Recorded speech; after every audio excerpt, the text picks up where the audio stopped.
Good morning, good afternoon, or good evening, depending on where you are on our fantastic planet. And welcome to the last of our summer live streams. And this one is very much focused on how do we build the capability of team leaders.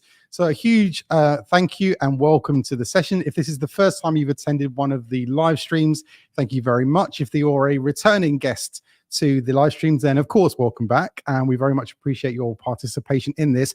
Right now, I'm in the heart of central London in a place called Berkeley Square, which is in Mayfair, and it's very, very noisy. So there's huge amount of building work going on everywhere. So apologies if it does interrupt the stream. If it gets that bad, let us know in the chat, and then we maybe have to reschedule. But just to prove that this is also live too. So if it gets too bad, let me know. Otherwise, let's crack on. My name's Wayne Clark here from the World Class Manager team, and we've also got some of my team also with us live on the line. So as we get towards, as we go through the process of sharing with you what we found out on some of these best practices and tools and insights, please do feel free to jump in, to share, to comment. If there is something that you found that works really, really well, then we would love to share that as well. We want this to be as participative, if that's the word, as possible. So please do get involved, get engaged, and let us know where you're from. Actually, let's do a quick roll call, because I'm conscious that people are dialed in from everywhere. So please just test out the chat if it is working for you. This is multi-platform live stream. So we're live on, I think, YouTube, on Instagram, on Facebook, maybe on X, not sure, definitely on LinkedIn, and then another live stream link as well. So please, whatever chat box you have, please let us know where are you dialing in from or connecting in from. That'd be great. What organization are you from? And maybe if you're brave enough and if you're willing to share, then maybe you can share one of the particular team leader development challenges that you may have in your organization or your team. Also, as we go through this, please do feel free to share some of your questions too, and we can get into that at the end. Sunny Plymouth, we got Diana here from Plymouth. Welcome to Diana. And also, as we also go through, if there are any particular challenges that relate to either team leaders or groups of team leaders in your organization, then please do feel free to share that as well, because we want to make this as useful for you as possible. So as we've gone through the last few months of running the live streams, I think we started these back in April, late March, early April. The goal is, and it still is, was and still is, to share with you as much as we can in terms of our journey, what we're finding out about best practices relating to developing the capability of managers and team leaders all around the world. We've worked with lots and lots and lots of different people and organizations over the years. Actually, over 100,000 managers now have been through our programs in more than 50 countries, and we've worked now with more than about 1,000 CEOs. So lots of insights. If you can imagine this big spectrum from the deeply empathic CEO, as we say, to the sort of opposite side of the scale, you can imagine what's on the other side of the scale. And we've learned a lot about what sort of constitutes great leadership, great management. Our focus and our, I guess, addiction, in a way I could probably call it that, is a healthy addiction, is to look at patterns. What is it that we're finding out from some of the best leaders, best managers, and ultimately, more importantly, so what? What does all of that mean for us, for you individually? So whether you're a CEO running a company, whether you're running a department, whether you're a sort of a HR manager, HR BP, if your focus is on developing people, you could be an L&D, OD, whatever it is, then our focus here is to share with you as much as we possibly can in this time scale about what we've learned, about what makes, in a way, great team leaders and great managers.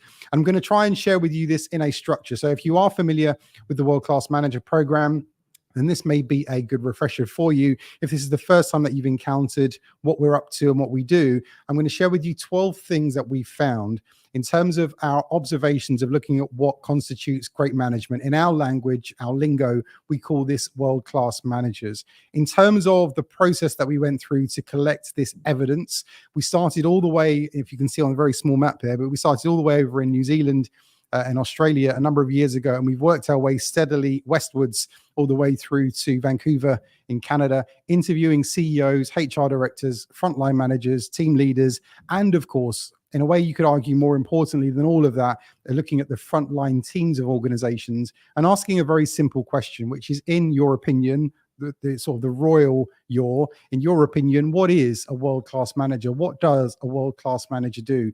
We've taken all of that insight and we've built it into a structure based on 12 things that we think are really important when it comes to not just world-class management, but great team leadership. And all of those things together make our experience, don't they, moment by moment, in terms of what constitutes a great day or a great week at work. So I'd love to share with you those 12 things as we go through this. And as I said, any questions, please do feel free to jump in, share that as well. It's also in the same context in our book, which we launched last year, funnily enough, called How to Become a World-Class Manager. And thank you hugely to Kogan Page, our publishers. So we're in the back end of the first year of publishing the book now. We're still in the MBA top 50, I think, on Amazon. So a great testament to everyone who was involved in the creation of this book. And of course, all of the managers who contributed content, ideas, thoughts, and also some of the great case studies we've got in there as well. That said, all of this insight I wanted to try and crunch down into a half an hour or so live stream show. So let's see where this goes and share with you the 12 things that we think are really important in terms of building great line management or team leader capability. Now, you may be listening to this from sort of a couple of different angles. One could be that you're thinking about this from purely your perspective. You may lead a team and you're thinking, how do I ensure that I'm doing the best I possibly can by the team? How do I make sure that I'm using, my skills, my talents, my energy, and in the optimum way possible to develop and deliver an awesome experience for the team, as well as, of course, for yourself in your own career. So you may be thinking about this from your perspective. You also may be thinking about this from your organization's perspective. So you may have a responsibility for a huge number of managers or team leaders across your organization. And if that's the case, then you might be thinking, how do I make an impact for as many of those individuals as possible? So as I share what we're going to share, some of our research, some of our data and insights, we think that this is going to be relevant whichever side of the fence you sit on, and however you feel this may be valuable to you. So we're going to start with number one. As I said, there are 12 of these things. We're going to try and keep track as we go down the line here. There are 12 things we'll get into one by one. Let's go for it. So number one, we talk about what we call being a 21st century manager. And you think, well, what are you on about? Well, when we talk about being a 21st century manager, the whole idea is, as we went around the world and interviewing different CEOs, HR directors, managers, frontline teams, we ask a very fundamental and very simple question, which is, in your opinion, what is a world-class manager? What does a world-class manager do? The really interesting thing for us was that many organizations have, in a way, evolved the role of the manager more out of necessity and out of survival. So the role of the manager has become what it's become, not because anyone sat there a few years ago and said, right, blank sheet of paper, let's think about all of the things that are going on in this organization. Let's think about the competitors. Let's think about the competition. Let's think about what's going on in the market. Let's think about regulatory changes. Let's think about all of the things that affect the organization. Let's think about all of the things that we've now learned from employee feedback surveys. Let's think about everything that we're understanding from the customer or whoever this organization serves. You could be a publicly funded body. You may be a private sector organization. Regardless, we all serve someone. We've all got a stakeholder, a key stakeholder. What are they telling us? What are our people telling us? And then maybe let's think about designing the role of the manager in order to make sure that we can deliver for all of these key stakeholders, internal as well as external. I've not yet come across an organization who really sat and gave it that much thought. They like to think that they've given it that much thought, but in truth, probably not. And when we looked at this, we said, well, okay, and this is a question that we like to ask of CEOs. If you're a CEO, or if indeed you report to a CEO, this will, I'm hoping, give you a pretty good source of a debate here, which is to debate this question in a way: is the current role of the manager in a way fit for purpose? Should it be what it's currently evolved to be? And this is an interesting debate to often have with leadership team members, because the answer is usually no. And often there's a realization that maybe we could put some more thought into this. So when you think about the next maybe 3 to 5 years and whatever commercial or growth plan, or if you're a housing association, even if you think about your corporate plan, what might the next few years hold for the organization, and what might be the necessary skills of the manager going forward need to be in order to satisfy and deliver for all of those key stakeholders. Whew, take a breath after that. So, again, the whole goal when we're doing this and sharing with these live streams is that we want to make this as interactive as possible. I've got no notes, as you can see, nothing up my sleeve. So we're just sort of sharing this as we go. So again, any questions, if you just joined, because we're conscious some people may have just joined, please do jump in on the chat, and also some of the team will pick up some of those questions. So the first point we talk about is what we call being a 21st century manager, and really asking a fundamental question, a base level question of what's the role of the manager in this organization. And maybe if you had a blank sheet of paper, would the design of the manager be different than how it's currently evolved to be in the organization? Most organizations, most CEOs will tell us, yes, it probably would be a bit different. And this gives us an opportunity to start to think about that. When we also think about the role of the manager and what we call being a 21st century manager, thinking about what we need right now, we know that stakeholder engagement is one of those key elements. We know that if you were to design the role of the manager again from scratch, it starts to look much more like the role of a great CEO. So when we talk about a great CEO, we think there are three key things a great CEO should do. They should be laser-like focused on being able to translate the strategy of the organization into something relevant for people in the organization. This is a key component, a key behavioral trait of a great CEO, in our opinion, in the year 2024 going forward. The second thing is that they should be laser-like focused in delivering for who the organization is designed to deliver for. Goes without saying, sounds so obvious, but sometimes not. And then the third thing is that they should be laser-like focused in ensuring that we can, in a way, get the biggest benefit possible from everyone who works in the organization for them and, of course, for the organization itself. So when we think about those three key things, there is no difference really now when we think about the role of a great CEO or the role of a great manager. Very similar traits. And in a way, given that we're, for most of us, involved in knowledge work or in service delivery, we know these three things are fundamentally important. Number two, we talk about what we call great goal setting, and we use an example. Now, you may love him or not love him at all, but we talk about an example from Elon Musk, and this was going back, and it's worthwhile checking this out. He wrote something called his master plan in 2006, and it was a 10-year master plan focused around four key things that he would do by the year 2016. It's fascinating when you read it because they're so brief, they're so to the point, and if you're into your whole sort of smart goal setting approach, I mean, they're a great example, probably one of the best examples of a smart goal setting process. And what he set out was four things that he would do over 10 years, and he absolutely nailed every single one of them. We talk about great goal setting often because the discipline as a team leader is not usually there. So when we become team leaders, often there's this magical expectation with every single one of these things, the 12 things I'm sharing with you as part of this session, is that we often believe that there is maybe some sort of universal fairy that appears, sprinkles team leaderness over the manager or over the team leader, and therefore the universe bestows upon them these great ways. We know it's never the case. And actually what we often do is we leave team leaders in a difficult position to struggle and figure things out. And it's kind of a sink or swim strategy in many organizations, even some of the great organizations we've come across where we believed because of their brand and because of their PR that they were awesome. Actually, we found that not to be the case. When we talk about great goal setting, we're talking about a discipline here. And it's a discipline that needs rigor, it needs practice, it needs preparation, it needs great execution, it needs great follow-up.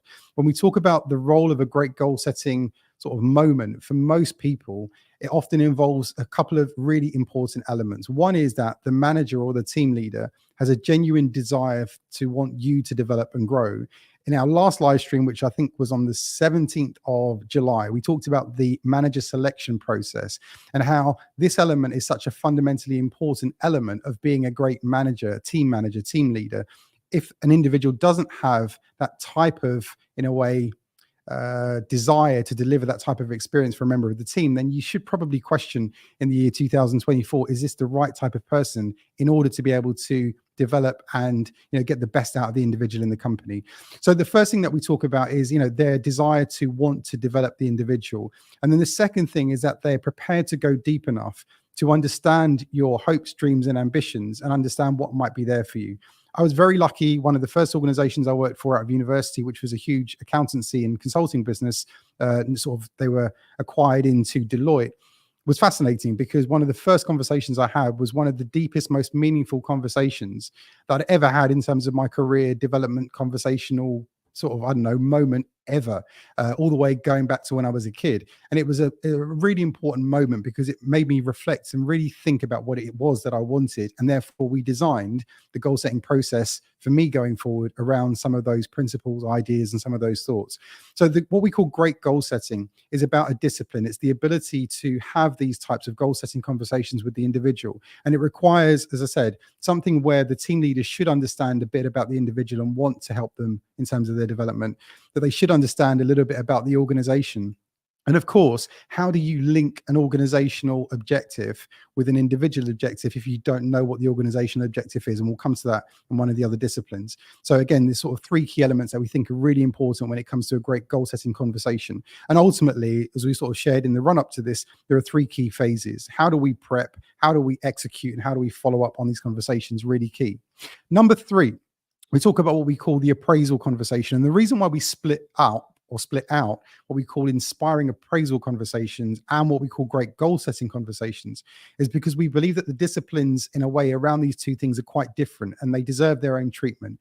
When we talk about great goal setting, there's something in terms of a discipline. And again, we just covered that. I'm not going to go into that again, conscious of time. But when we talk about the inspiring appraisal conversation, I guarantee if you think back in terms of your career experience, every single moment you've had in terms of an appraisal conversation, I will guarantee pretty much now you would leave with an emotion. So if you think back in terms of your career history, when you think back in terms of all these one-to-ones and important moments you've had with someone more senior, I would probably argue you leave with an emotion.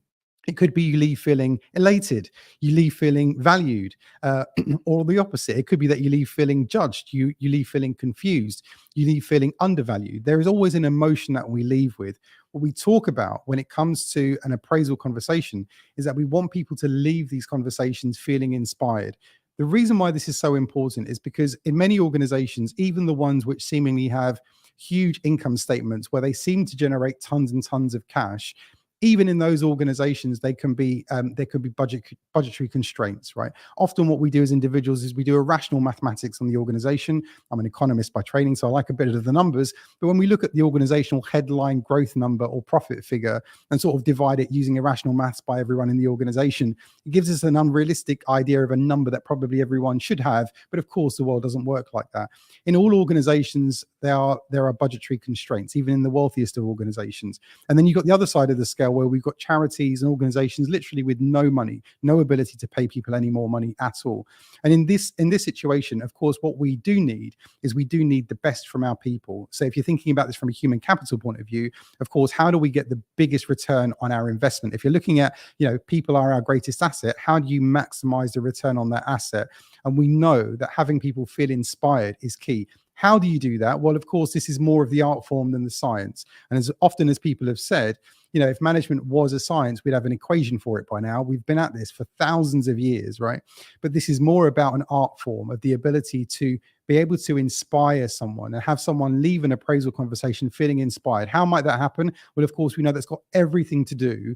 If you are my line manager, you're my team leader, how much you understand about Wayne's hopes, dreams, and ambitions and goals and desires and passions has everything to do with how well you could link any organizational strategy, mission, vision to something that really speaks to me. And this becomes the crux point. This is the flash point. This is the essential element of what we would call a great team leader, a world-class manager, is the ability to sort of sync what the organization needs and also what the individual needs. The key, of course, is understanding what the individual does need. And I do think there are some ways to solve this. Maybe we can get into this in some of the questions as well. But this is definitely one of the most important disciplines, which is probably why England and Wales, for women, it was, the last time I checked, it was about 82 years, 81.9, I think it was. For men, it was 79.8, I think. Whatever it was worse than women. So we live less long than women do.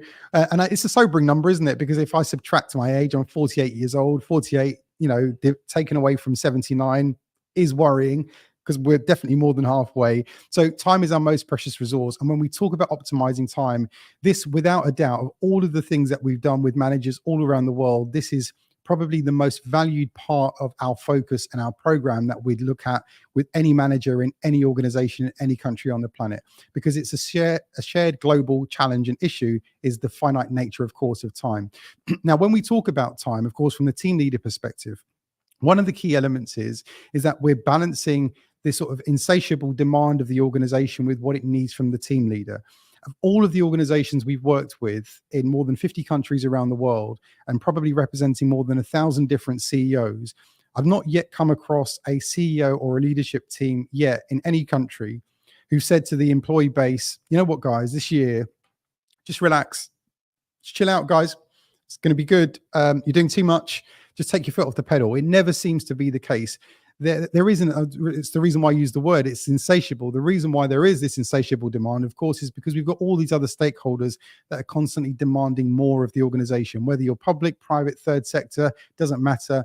Every key stakeholder usually demands more. And who does that fall onto the shoulders of? For the most part, of course, it's the frontline employees of the organization. And who's key to drive that performance? Of course, it's the team leader. So the team leader is constantly faced with this challenge of how to do more with less, ultimately, because there is more demand and there's never usually the same amount in terms of resource given to cope with the demand change either. So when we look at optimizing time, a team leader needs to become quite adept, become very skillful actually at being able to manage time effectively, manage key stakeholders, which is why we focus on this so much. And one of the things that we look at as a quick hack for this, and it may sound like a bit of an anticlimax, but I think it's such a simple, brilliant point. And we picked this up from Jim Collins, actually, the author of a brilliant book called Good to Great. One of the things that he talked about was being able to sort of time box. So if you say, all right, let's start 3 months out and let's put some time in the diary and keep that sacrosanct. Actually, we do this. I do this personally. And it's probably one of the biggest benefits in terms of being able to keep that time sacrosanct and redeploy that time at will. And therefore, it makes often management of time much better. Of course, you can't necessarily manage time because it's not often within our control. But in terms of being effective with time, this is something that we talk about and optimizing the time that we have. And again, maybe we can get back into this in some of the Q&A stuff, but we think this is one of the key components or one of the key elements of what we would call a great team leader as well. Number 5, we talk about what we call better meetings. And we call it better meetings, better results. Often, we found out from our research, so again, if we look across the 100,000 managers that have been through our program, we've got data on around 15,500 managers. We found out that about 2/3 of a manager's or a team leader's week is spent in meetings. And then if you look at of the 2/3 of the week spent in meetings, we're not going to do the maths, but of the 2/3 of the week spent in meetings, about 1/3 of that time, based on what managers and team leaders say, is seen as valuable time spent. So you can do your own calculations when you think about that. If you think about your own organization, what percentage of time do managers spend in meetings? And what percentage of that time would they say is actually valuable? We found out that it tends to be around 1/3 of that time. So you're probably looking at about a day to a day and a half a week. Is seen as valuable time spent in meetings. The rest is probably not. Now, why would people say that? Often because we know that it's more about people politically have to attend certain meetings, which sucks up and wastes much of our time, which goes to the optimizing time point. And often what happens is there isn't much value for the individual in the meeting. So when we talk about better meetings, better results, one of the key things we ask managers and team leaders to focus on is to say, right, maybe you could look over the last month and look over the next month in terms of your calendar. What is there that you could stop going to? Now, of course, we know that the more junior you are, often the less in control you may be. And actually, it may feel like career suicide when you say to someone senior, you know what? I don't want to attend this meeting anymore. But actually, I do think that if you could have such an honest conversation, you can save yourself a ton of time and therefore, again, optimize the time better, as well as probably sharpen up the focus of the meetings. One of the other things that we've also seen organizations do is look at how do they cut all of those meeting times in half. Sorry, this is noisy ambulance going past. When we think about the time that often gets spent in an hour meeting, could that be done in half an hour? Again, a half an hour meeting could probably be cut to 15 minutes. The whole point here, though, is around what we would call the culture of how organizations meet. And what we ask and often ask managers and team leaders to do is to really think about this. Much easier when you can try and get all of your team leaders across the entire organization to think about this, which is how we try to do it. Because often if you're trying to affect a cultural change in how we meet, in how we conduct our meetings, in how we value our time, then often that's much easier when you're trying to do this across the entire organization. But of course, many of the organizations we come across will be tens of thousands of people in multiple different countries. Not always easy to do that, but certainly something to think about in terms of how do we optimize the time for the meetings as well. Improving communications is a huge issue. Now, again, of all of the organizations we've come across in probably, again, more than 50 countries around the world, we know that the issues to do with communications seem to be the most prevalent in all staff surveys. When asked the question in a staff survey, do you feel that communications could be improved or should be improved? Most people will say, yes, it should be improved. And there's a really interesting thing here when we look at this. The reason being is because most people believe that communications is totally subjective. Now, again, what you believe is improved communications, I may disagree with. Which one of us is correct? Well, probably both correct. The team leader here, though, holds all the power because the team leader has the ability to make things relevant and useful and valuable ultimately for the team. And there are three key questions that we ask the team leader to ask. I'm just going to take a sip of water. 1 second. Last week, I was saying that I should be sponsored by Gale's Coffee. So I'm always advertising Gale's Coffee, but this week it's anyway. So the three key questions that we ask the team manager to think about. One key thing is, what information do you want to know about? Second is, how often? And the third one is, how can I get that information to you? This is interesting for us because often there is a real definite preference that people have in terms of what they want to know, how often, and how best to get that information to people. So we know that if the team leader asks those three questions, then often people would say, you know what, yeah, this is kind of what I'm interested in. This is the best mechanism to get it to me. And this is kind of how frequent and how often that could work. If you delivered those three things to me and then asked me a question and said, Wayne, do you think communications is improving? I would probably say yes, because my selfish conditions for improved communications have now been met. So we now understand, of course, from basic, from our sort of basic understanding of how human beings like to be communicated with in terms of their preferences, there is definitely something that we can do as team leaders to understand what those preferences are. If we deliver on them, then most people will say, yes, communications is improving. And this is ultimately one of the biggest challenges we're trying to address in all organizations. Number 8 is we focus on what we call standout teams. Now, when we look at what we would call a standout team, we're ultimately saying, how do you ensure that your team has a good brand and a good reputation here? One of the key things here is, if you think across the organization and think, okay, that there are certain teams that you look at and you think their brand is fantastic. People look at them like, I wish I was in that team. There are other teams that you look at in the organization, you think, I'm thankful I'm not in that team. And how do people see your team as a manager, as a team leader? How everyone else in the organization sees your team has a huge impact in terms of your brand. And it is important, of course, because as a team leader, if your goal is to become more senior in the organization, how others see your team has a huge effect on how you're seen, and probably will affect your career chances in that organization. How couldn't it? Of course it has to, because it's due to do with the perceptions of your team. So when we talk about creating a standout team, now what could a standout team be all about? Well, one of the key things here is that we know it's to do with the value that the team is seen to bring. And often this is one of the areas where, as a team leader, you can do some really clever work of understanding what key stakeholders need and delivering on that. I missed out one here, which is understanding the customer. We're going to come back to that. Where are we? Yeah, understanding the customer. Now, the reason why these two, again, are so closely linked is often as organizations, what we've got some really good insight and knowledge in terms of what the customer wants from the organization. How good is your organization at disseminating that info to everyone across the organization? I don't know. I would argue probably questionable. I don't know you. We've never met, for many of us on the live stream. But based on what we see, organizations can be really good. They're really clever. They spend a lot of money listening to what the customer says.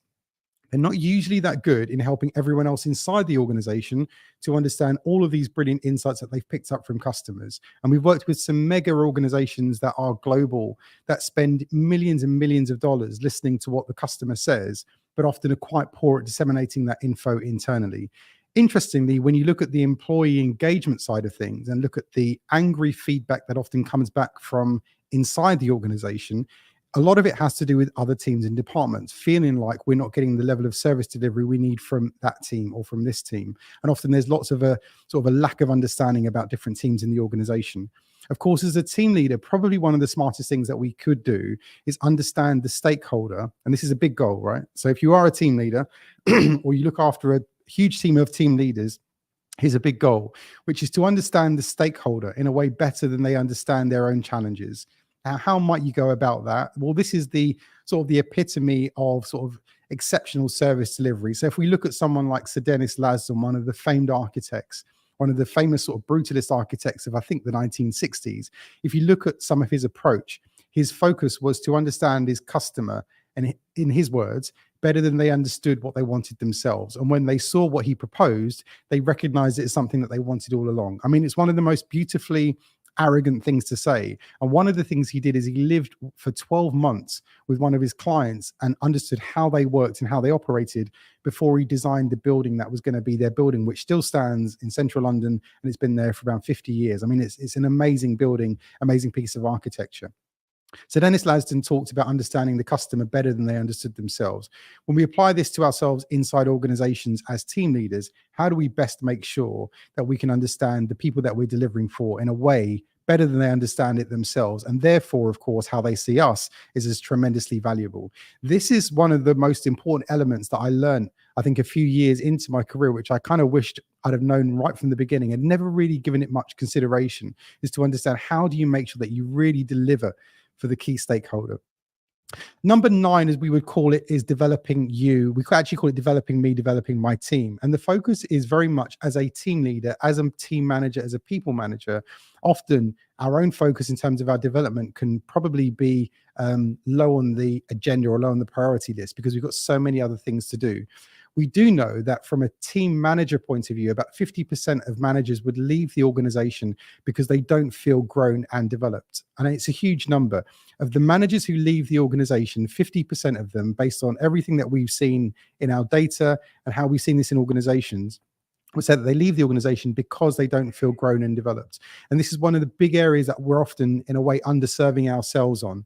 When we think about this, it can be quite difficult if you don't have someone more senior than you, again, who has a deep interest in terms of your career development and growth and is prepared to sit there and really think through your hopes, dreams, and ambitions, because this isn't a normal conversation to have with people. We hope it would be, of course, when we enter the workplace, but experience probably shows all of us that this is not always the case. So having a really deep and meaningful conversation with someone senior about our growth and development is a nice ideal, but not always going to happen. So how do we focus on this? And one of the things that we focus on, of course, is the degree to which, as a team leader, put some extra effort into understanding what the organizational strategy, mission, vision is. And then, of course, working out how do I ensure that I can map something aligned with that, that delivers for the organization and delivers for me individually as well. Number 10 is focus on what we call managing up. Now, managing up is an interesting area because we're looking at this intricate relationship between managers who are more senior than us in the organization, not necessarily just our immediate line manager, but other people in senior stakeholder positions that we want to develop more effective relationships with.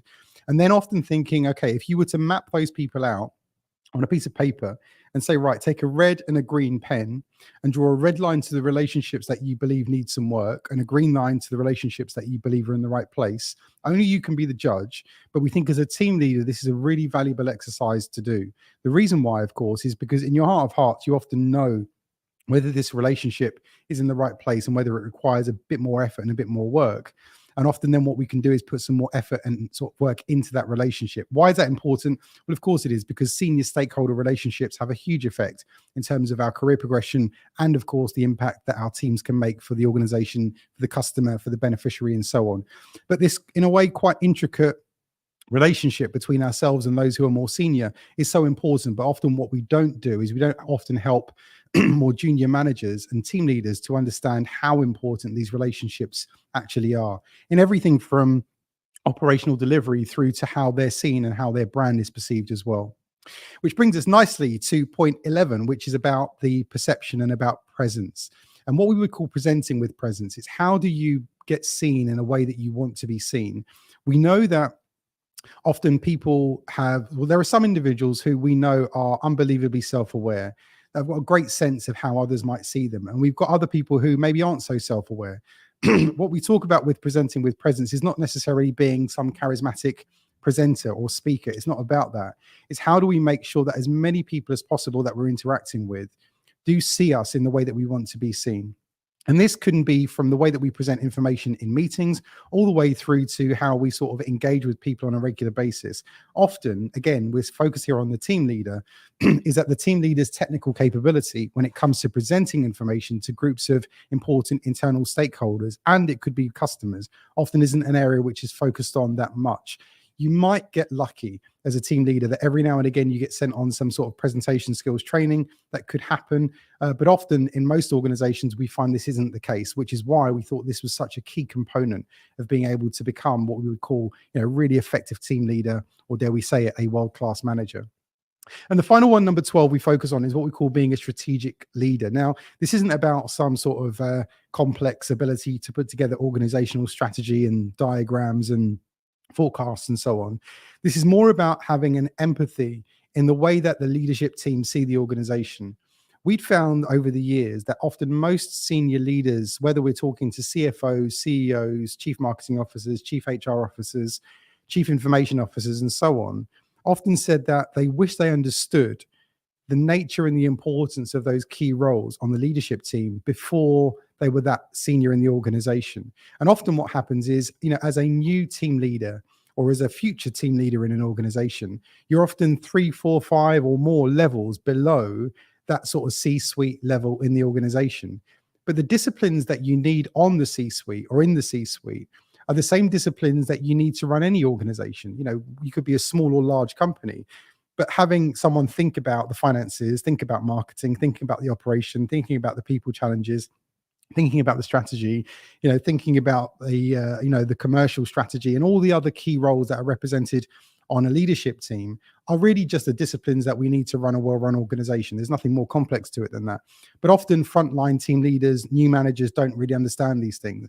And why is it important? Well, if you were a team leader with 5 people in the team and a budget of $100,000 to spend in terms of training and development and other things that you would focus on for the year, if you put on the CFO hat, would that make you think a little differently? If you put on the chief marketing hat and said, right, how does myself and my team of 6 in total really think about utilizing social media channels and how we put ourselves across and how we build the brand of the organization? There are so many questions that you could ask if you started to think in the disciplines of the executive management team or your board or your leadership team, however you call the leadership team. We know that all of those disciplines are really key. The challenge is often as a team leader, we don't get to think about some of those things as well. So a super fast run through of the 12 things that we found out. And I would love to get into some Q&A and some thoughts and some discussions. So if you do have any questions, please do put them through on whatever chat function you have. We're also going to give away, unbelievably, I know you're like, what? This is insane for an August giveaway, but we are going to give away a copy of our book, which is called, funnily enough, How to Become a World-Class Manager. So if we get a couple of great questions, then a copy of the book will be on its way to you. So thank you very much, Yassine Ahmad. Excellent. That's a very insightful point. Having empathy is the most important to being a strategic leader. Absolutely right, Yassine. Empathy is a huge area. And I think if you were to really go through, not to take you through a tour of human evolution, but if you think about where we're at in 2024, that for the majority of us in developed economies are focused on what we would call service businesses. Service businesses often require lots of knowledge work. Knowledge work requires that we're at our best and we can tap into our skills, our intellect, and the ability to utilize all of our smarts for the good of the organization and the good of the people that we're ultimately trying to serve out there. And again, the empathy from a manager or a team leader to help me as an individual to bring that stuff out as much as possible is so key.